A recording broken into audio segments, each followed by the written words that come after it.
Tuturuan ko kayo paano mag-cut ng 9 cuts sa 1.2 whole chicken. So, umpisahan natin dito. Ganyan natin.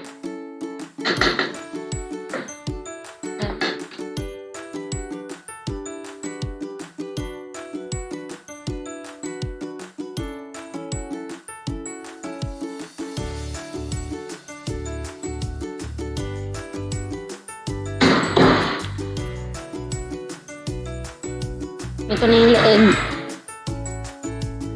Hatiin sa gitna para makuha natin yung breast. Dito yung wings.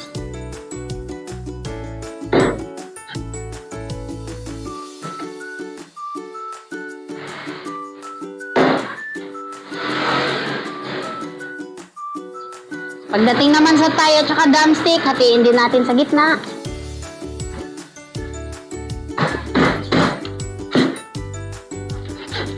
Tapos dito na portion.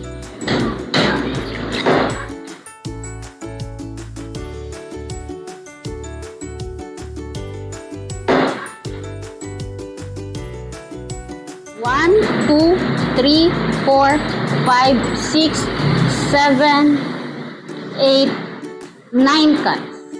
Sa brining procedure natin, meron tayong 4 ingredients.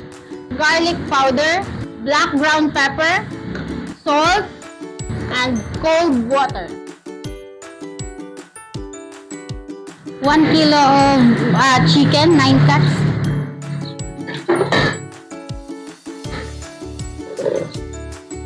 One liter of cold water.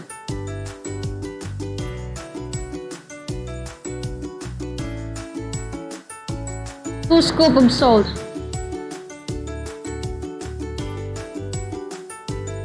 Two scoops of garlic powder.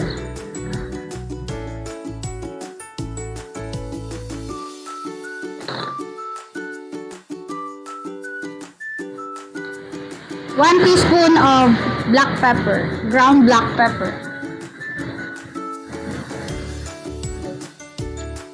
Stir.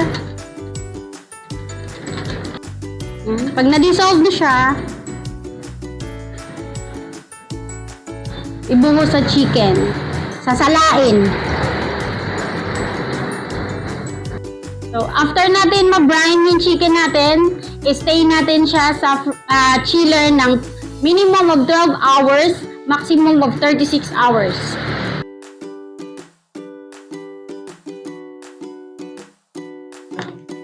So, ito yung ating West and East chicken breeding, 1 kilo.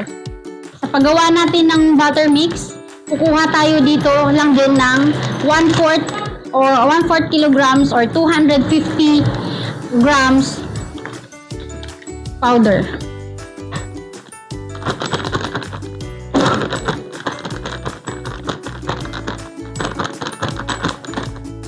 Then 600 ml cold water.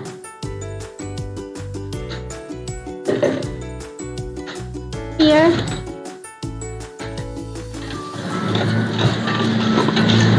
para ma-achieve natin yung consistency, hindi siya malabnaw, hindi siya malapot.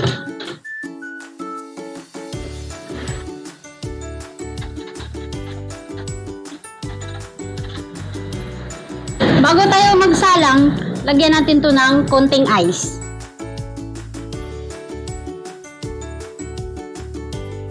So, ito yung ating temperature gun. So, ganito kadami yung ating mantika. Barilin natin ng temperature gun. So, as of now, mayroon pa tayong 240 Fahrenheit. So, dapat, para ma-achieve natin yung ganda ng ating chicken, ang temperature ng ating oil is 350 Fahrenheit. So, sa ngayon, yung ating temperature ay 242 Fahrenheit. So, kailangan natin i-reach yung 350 Fahrenheit ang init ng mantika. Pag sa una nating salang, mayroon tayong ganito, malapot. Dadagdagan lang natin yun ng ice para lumabnaw ulit.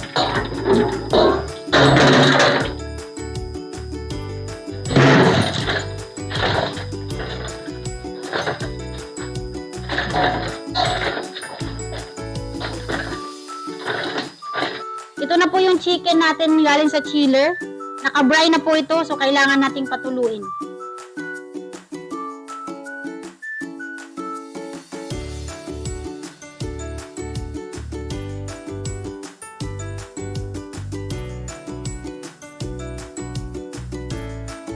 So pag kinuha niyo po yung chicken from brining, wag niyo po gamitan ng kamay.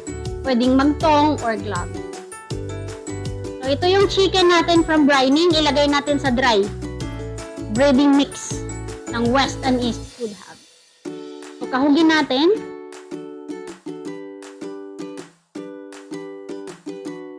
Tapos ang pagpapagpag, kailangan ng worst natin ang magtatama, hindi yung manok.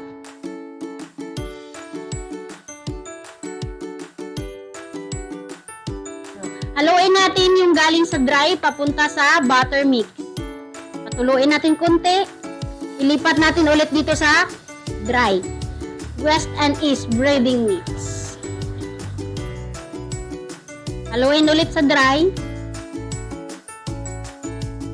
Make sure natin na 350 Fahrenheit yung ating mantika. So, ganun ulit. Pagpag, tatama ang ating mga kamay. Sabay lunod.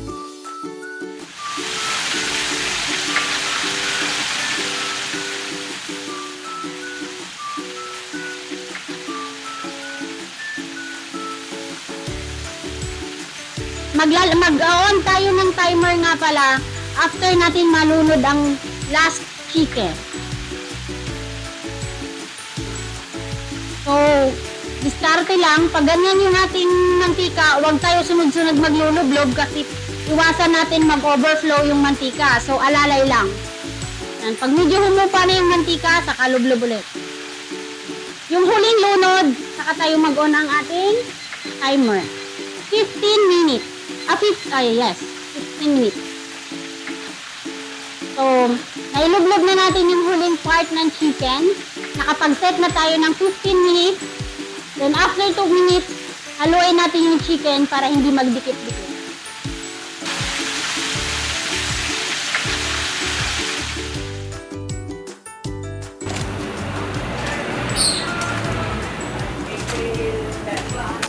Ito na po yung finished product natin na ginamitan ng West and East Chicken Breading Mix. Crispy outside, juicy inside. Kaya ano pang inaantay nyo? Bilhin na!